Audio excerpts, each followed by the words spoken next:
Welcome back guys. आज हम class 10 science के चैप्टर 8 का पार्ट 3 पढ़ेंगे, ठीक है। और इसके बाद पार्ट 4 बनेगा और ये चैप्टर हो जाएगा खत्म। तो चलो शुरू करते हैं पार्ट 3 से।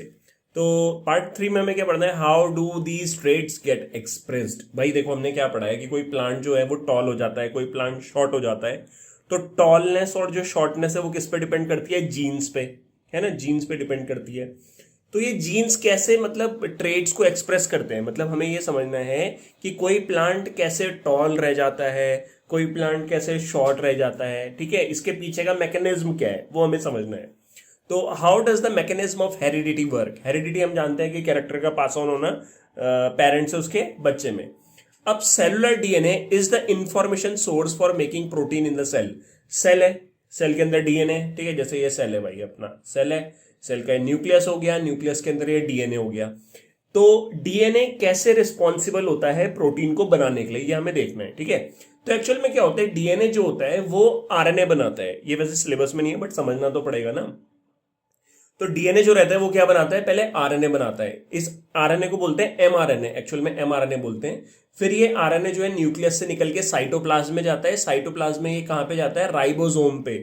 राइबोसोम आप जानते हो ना भाई, 9th क्लास में पढ़ा होगा। राइबोसोम जो है किसका सिंथेसिस करता है? प्रोटीन का। तो ये जो एमआरएनए है, ये आरएनए जिसको मैं लिखा लिखा है, ये आरएनए किससे जाके मिल जाएगा? राइबोसोम से जाके मिल जाएगा। और फिर यहां पे एक पर्टिकुलर टाइप का प्रोटीन बनेगा। तो डीएनए ने अपनी इंफॉर्मेशन किसे दी? आरएनए को दी। आरएनए जो है उस इंफॉर्मेशन को लेके गया राइबोसोम पे, और फिर राइबोसोम ने प्रोटीन का सिंथेसिस किया। तो इससे मेरे को एक चीज समझ में आई कि कैसा प्रोटीन बनेगा, ये डिपेंड करता है डीएनए पे, ठीक है। A section of DNA that provide information for one protein is called the gene for that protein. अब भाई डीएनए हमारा बहुत बड़ा है। डीएनए के अंदर क्या है? पर्टिकुलर वो होते हैं, क्या बोलते हैं, सीक्वेंसेस होते हैं। जैसे मान लो ये डीएनए अपना, ठीक है। तो यहां से लेके यहां तक कोई सीक्वेंस होगा, यहां से लेके यहां तक कोई सीक्वेंस हो गया। तो मैंने बोल दिया ये एक पर्टिकुलर जीन हो गई, ये एक पर्टिकुलर जीन हो गई। तो इस जीन के अंदर क्या होगा? किसी और टाइप के प्रोटीन को बनाने के लिए इंफॉर्मेशन होगी। इस जीन के अंदर क्या होगा? किसी और पर्टिकुलर टाइप को बनाने के लिए इंफॉर्मेशन प्रेजेंट होगी। तो how do protein control the characters that we are discussing here? अभी जो प्रोटीन बन रहा है ये कैसे कैरेक्टर्स को कंट्रोल करता है? जैसे यार वही एग्जांपल वही ले लेते हैं, टॉल और ड्वार्फ का। तो कैसे ये कंट्रोल कैसे होता है ना, मतलब प्लांट कैसे टॉल हो जाते हैं, ड्वार्फ कैसे रह जाते हैं, वो हमें देखना है। तो let us take the example of tallness as a characteristics, ठीक है। We know that plants have hormones that can trigger growth. जानते हो आप भाई, प्लांट में क्या रहते हैं? हॉर्मोन्स रहते हैं जो ग्रोथ को ट्रिगर करते हैं कंट्रोल एंड कोऑर्डिनेशन में। जैसे आपने पढ़ा होगा, और कौन सा हार्मोन पढ़ा होगा? ऑक्सिन, गिबरलिन, ठीक है, साइटोकाइनिन्स। तो प्लांट हाइट कैन दस depend on the amount of particular plant hormone. मतलब पर्टिकुलर प्लांट हार्मोन जो है वो कितना बन रहा है उस पर डिपेंड करेगा प्लांट की हाइट। अब जैसे मैं एक सिंपल सा एग्जांपल आपको दे देता हूं कि भाई एक प्लांट टॉल क्यों हो रहा है? क्योंकि उसके अंदर ज्यादा ऑक्सीजन बन रहा है, ठीक है। एक प्लांट शॉर्ट क्यों रह जा रहा है? क्योंकि उसके अंदर ऑक्सीजन कम बन रहा है, ठीक है। डन। अब देखो, the amount of plant hormone made will depend on the efficiency of the process for making it। अब कोई पर्टिकुलर क्या होगी? मेटाबॉलिक रिएक्शन होगी, कोई रिएक्शन होगी प्लांट के अंदर जिसकी वजह से क्या होगा? वहां पे वो प्लांट हार्मोन बन रहा होगा। जैसे मान लो ये कोई पर्टिकुलर रिएक्शन है, यहाँ पे ये बन रहा है ऑक्सीजन, ठीक है, ऑक्सीजन बन रहा। अब इस रिएक्शन की वजह से क्या बन रहा है? ऑक्सीजन बन रहा है। और इस रिएक्शन को कराने के लिए यहाँ पे क्या होगा? एक पर्टिकुलर एंजाइम भी प्रेजेंट होगा, ठीक है। मान लो ये कोई भी सबस्ट्रेट है, ये है कोई सबस्ट्रेट, इस पे एंजाइम ने काम किया और ये रिएक्शन भी, और ऑक्सीजन जो है हमारा बन गया। ज्यादा ऑक्सीजन बनेगा ज्यादा हाइट हो जाएगी, कम ऑक्सीजन बनेगा कम हाइट रह जाएगी। Now consider now an enzyme that is important for this process. ये हमने एंजाइम कंसिडर कर लिया। If this enzyme work efficiently, भाई अगर ये एंजाइम बहुत अच्छे से काम करेगा तो बहुत सारा हार्मोन बनेगा, बहुत सारा हार्मोन बनेगा तो प्लांट टॉल हो जाएगा, ठीक है। अब ये जो एंजाइम है, एंजाइम ये एक्चुअल में क्या है? यहां लिख देता हूं, ये एंजाइम एक्चुअल में क्या है? प्रोटीन है। और अभी हमने पढ़ा प्रोटीन को कौन बनाने के लिए रिस्पॉन्सिबल होता है? डीएनए। या डीएनए के भी अंदर क्या होती है? पर्टिकुलर जीन होती है जो रिस्पॉन्सिबल होती है प्रोटीन को बनाने के लिए, ठीक है। अब इस सीक्वेंस को समझो। जैसे डीएनए, डीएनए के अंदर जीन है। अगर ये जीन प्रॉपरली काम करेगी तो ये प्रॉपरली प्रोटीन को बना पाएगी। प्रोटीन बनेगा मतलब ये एंजाइम बनेगा, एंजाइम बनेगा मतलब ये ऑक्सीजन वाली जो रिएक्शन है ये चलेगी और ऑक्सीजन जो है अच्छा खासा बन जाएगा, ठीक है। If the gene for that enzyme has an alteration, अब मान लो ये जीन में कोई दिक्कत आ गई भाई, इस जीन में कोई दिक्कत आ गई तो ये जो प्रोटीन है वो बनेगा नहीं ठीक से, प्रोटीन ठीक से नहीं बनेगा मतलब ये एंजाइम ठीक से नहीं बनेगा, जब ये एंजाइम ठीक से नहीं बनेगा तो क्या होगा, ये रिएक्शन जो होगी वो ठीक से नहीं हो पाएगी, ठीक है, that make the enzyme less efficient, और एंजाइम ये ठीक से काम करेगा नहीं, जिसकी वजह से जो ऑक्सीजन है वो कम बनेगा, अब ऑक्सीजन कम बनेगा तो प्लांट कैसा रह जाएगा, शॉर्ट रह जाएगा, 10 जीन कंट्रोल कैरेक्टर्स और ट्रेट, तो इसका मतलब क्या हो गया, जो ये जीन्स होती हैं डीएनए में, यही कैरेक्टर को क्या करती है, कंट्रोल करती है, ठीक है, समझ गए होंगे इस एग्जांपल से आप लोग ना। अब पहले जरा इसको मिटा देता हूं यार, हाँ, if the interpretation of Mendelian experiment we have been discussing are correct, then both parent must be contributing equally to the DNA of progeny during sexual reproduction। अब हम जानते हैं भाई मेंडेलियन एक्सपेरिमेंट पे हमने देखा भी था, क्रॉसेस के बारे में देखा था, टॉल और ड्वार्फ के बीच में क्रॉस हुआ था, उसमें हमने क्या देखा था कि भाई या हमने क्या देखा है कि जो भी सेक्सुअली रिप्रोड्यूसिंग ऑर्गेनिज्म होते हैं उनमें क्या होता है, जो प्रोजेनी होता है, प्रोजेनी मतलब जो बच्चा होता है, उसमें दोनों का इक्वल अमाउंट ऑफ डीएनए आता है, मतलब फादर से equal amount of DNA, mother से इक्वल अमाउंट ऑफ डीएनए, ठीक है, दोनों पेरेंट्स से इक्वल अमाउंट ऑफ डीएनए आता है। तो we have discuss this issue in the previous chapter, और इससे पीछे वाले वीडियो में भी हमने डिस्कस किया था। If both parent can help determine the trait in the progeny, both parent must be contributing a copy of the same gene, ठीक है, this means that each p plant must have 2 sets of all genes, one inherit from each parent. अब ये हमने देखा था, मैं आपको दिखा देता हूँ यार ऊपर इस लाइन को समझने के लिए ना, मतलब पढ़ा तो है हमने ये और समझा भी है इसको हमने, बस जस्ट एक चीज रिकॉल करनी है यहाँ पे ना,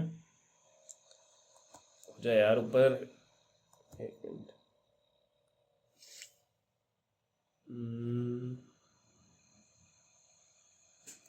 एक मिनट,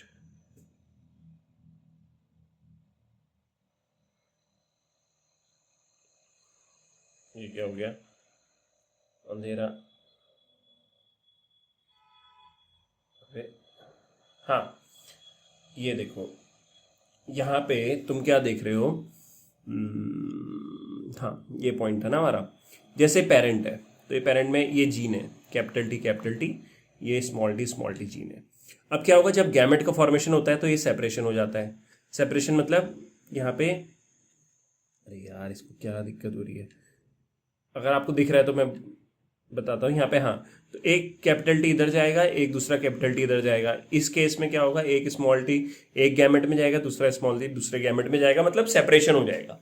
अब जब क्या होगा, ये मान लो ये कैपिटल टी और ये स्मॉल टी मिल रहे हैं, भाई हैंग हो गया है तो बिल्कुल ही, ये कैपिटल टी और स्मॉल टी मिल रहे हैं तो क्या होगा, कैपिटल टी स्मॉल टी वाला कॉम्बिनेशन बन जाएगा, तो कैपिटल टी स्मॉल टी वाला कॉम्बिनेशन बन जाएगा, मतलब जो बच्चा बनेगा उसमें क्या होगा, एक कैपिटल टी एक पेरेंट से आया, दूसरा स्मॉल टी जो है दूसरे पेरेंट से आया, तो मतलब इक्वल अमाउंट आया, इधर से भी इक्वल अमाउंट क्या आया, जो भी हमारा डीएनए है या क्रोमोसोम है या जो जीन है वो इक्वल अमाउंट में प्रोजेनी को मिल गया, ठीक है, ओके, हाँ। अब for this mechanism to work each germ cell must have only 1 gene set.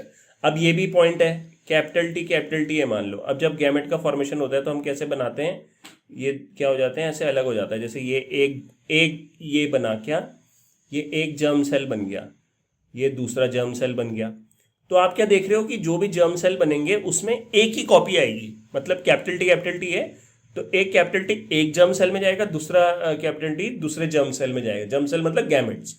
तो how do germ cells make a single set of gene from the normal 2 copies that all other sales in the body have. अब यहाँ capital T है तो ये separate कैसे हो जाते हैं, मतलब शुरुआत में कैपिटल टी है तो गैमेट फॉर्मेशन के टाइम पे सेपरेट हो जाते हैं। सेपरेट कैसे होते हैं, आपने क्लास 9th में पढ़ा है सेल वाले चैप्टर में, जिसमें हमने लास्ट में पढ़ा है, हमारा उस चैप्टर के लास्ट में आगे आता है मियोसिस। मियोसिस एक सेल डिवीजन होता है जिसकी मदद से क्या होता है, जो क्रोमोसोम है या जो जीन्स हैं सेपरेट आउट हो जाती है ड्यूरिंग गैमेट फॉर्मेशन, तो ये चीज मियोसिस की वजह से होती है। एक progeny plant inherit a single whole set from each parent, then the experimental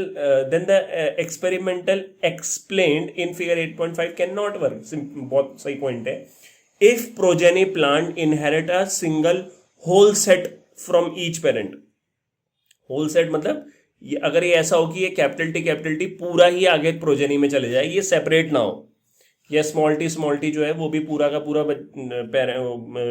आने वाले जो प्रोजेनी है उसमें चले जाए, ऐसा ना हो। और ऐसा हो तो ये वाली जो प्रोसेस है फिगर 8.5 वाली, ये यार ये वाली जो हमने देखी थी, ये पॉसिबल नहीं हो पाएगी। पॉसिबल क्यों नहीं हो पाएगी? क्योंकि यहाँ पे भी क्या हो रहा है देखो, गैमेट फॉर्मेशन के टाइम पे सेपरेशन हो रहा है। जैसे यहाँ पे साइड में आप देखोगे कैपिटल आर है, तो यहाँ पे क्या हो रहा है, कैपिटल आर से एक ही आर नीचे को आ रहा, स्मॉल वाई से एक ही वाई नीचे को आ रहा है। सेम इसी तरीके से स्मॉल से एक स्मॉल आर और इधर एक कैपिटल वाई आ रहा है।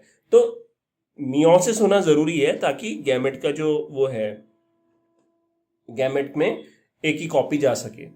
तो this is because the two characters capital R and Y would then link to each other and can not be independently inherited. अब जैसे ये था कैपिटल आर स्मॉल वाई इस तरीके से था। अब अगर ये पूरा का पूरा सेट चले जाता आगे तो फिर क्या होता है, ये तो सेपरेट होता ही नहीं, कभी सेपरेट नहीं होता तो इंडिपेंडेंटली इनहेरिटेंस नहीं होता। इंडिपेंडेंट इनहेरिटेंस हमने पढ़ा था लॉ ऑफ इंडिपेंडेंट असॉर्टमेंट, जिसमें मैंने तो बताया था कि कैपिटल आर स्मॉल आर के साथ जा सकता है, कैपिटल वाई कैपिटल आर के साथ जा सकता है, मतलब नए नए कॉम्बिनेशन बन सकते हैं। तो नए नए कॉम्बिनेशन नहीं बनेंगे अगर ये पूरा का पूरा सेट ऐसे चले जाएगा और सेपरेट नहीं होगा। ठीक है, ये पुराना वीडियो आपको क्लियर होना चाहिए तभी ये समझ में आएगा। This is explained by the fact that each gene set is present not as a single long thread of DNA but a separate independent pieces each called a chromosome. अब आप जानते हो भाई हमारा क्या होता है, क्रोमोसोम होता है। क्रोमोसोम कंटेन डीएनए, क्रोमोसोम के अंदर क्या होता है, डीएनए प्रेजेंट होता है। जैसे क्रोमोसोम है, यहाँ क्या प्रेजेंट होता है, डीएनए प्रेजेंट होता है इसमें। ठीक है, thus each cells will have 2 copies of each chromosome. Her chromosome की क्या होती है, 2 कॉपी होती है। जैसे हमारी बॉडी में 46 क्रोमोसोम होते हैं तो 23 पेयर में रहता है, ये इंटू 2 कर देता हूँ, 23 पेयर में रहते हैं, one each from male and female parents. और हमारी बॉडी में भी क्या होता है भाई, हर क्रोमोसोम की एक कॉपी हमें फादर से मिलती है, एक मदर से मिलती है। तो ये भी हमने पुराने वीडियो में, पिछले वीडियो में देख लिया था। Each germ cell will take 1 chromosome from each pair and These may be either of maternal और paternal origin। ठीक है, ये भी हमने देख लिया है। रुको यार 1 मिनट, हर चीज में ऐसे नहीं बोल सकता ना, देख लिया है।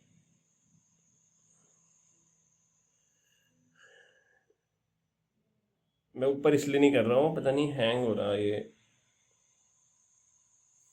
वैसे तो तुम समझ गए होंगे मैं क्या बोलना चाह रहा हूँ। ऐसा होता है ना, जैसे हाँ ये रहा, ये देखो फादर में कितने 46 क्रोमोसोम्स हैं। ड्यूरिंग गैमेट फॉर्मेशन ये क्या हो गए, 23 में डिवाइड हो गए। ऐसे ही मदर में क्या होता है, 46 क्रोमोसोम्स हैं। ठीक है, और ये फिर सेपरेट हो जाते हैं ड्यूरिंग गैमेट फॉर्मेशन, 23 हो जाते हैं। फिर जब ये मिलते हैं 23 दोबारा बच्चे में क्या हो जाएंगे, 46 क्रोमोसोम्स जो है वो हो जाएंगे। 23 फादर से आते हैं, 23 मदर से आते हैं। इस तरीके से क्या होती है, प्रोसेस जो होती है काम करती है। ठीक है, when 2 germ cells combine they will restore the normal number of chromosome in the progeny. तो प्रोजेनी के अंदर जो नॉर्मल नंबर ऑफ क्रोमोसोम है वो रीस्टोर हो जाता है, मतलब मिल जाते हैं दोनों, ensuring the stability of DNA of the species. ठीक है, तो इससे क्या होगा कि जो डीएनए की स्टेबिलिटी है वो भी बनी रहेगी। डीएनए की स्टेबिलिटी बनी रहेगी मतलब क्रोमोसोम का नंबर नॉर्मल रहेगा। नॉर्मल क्रोमोसोम का नंबर तभी रहेगा जब गैमेट फॉर्मेशन के टाइम पे जो क्रोमोसोम का पेयर है वो सेपरेट होगा। ठीक है, such a mechanism of inheritance explain the result of Mendel experiment and is used by all sexual reproducing organism. तो जितने भी सेक्सुअल रिप्रोड्यूसिंग ऑर्गेनिज्म है वो इस इनहेरिटेंस मैकेनिज्म को फॉलो करते हैं और इसी के थ्रू क्या होता है, ट्रांसफर होता है जेनेटिक मटेरियल का। But asexually reproducing organisms also follow similar rule of inheritance। asexual reproduction में भी क्या होता है, सिमिलर रूल फॉलो होता है, जिसमें क्या होता है कि मतलब ये जो जेनेटिक मटेरियल है वो पास ऑन होता है from parents to their parents. तो नहीं बोलेंगे, सिंगल ही पेरेंट होता है एसेक्सुअल में। तो जो नया प्रोजेनी बनता है उसमें पास ऑन हो जाता है। Can we work out how their inheritance might work. तो ये आप देखना, ठीक है, कि एसेक्सुअल रिप्रोडक्शन में किस तरीके से ये रूल ऑफ इनहेरिटेंस होता है। ठीक है, इसके बाद हमारा लास्ट टॉपिक बचता है सेक्स डिटर्मिनेशन, जो कि हम नेक्स्ट वाली वीडियो में करेंगे। Thank you so much for watching this video. हो सकता है ये वीडियो आपको समझ में कम आए, ठीक है, बट प्लीज इससे पहला वाला वीडियो अगर आप ठीक से देख लोगे तो इसको समझने में कोई भी दिक्कत नहीं होगी। तो thank you so much for watching this video. Bye bye.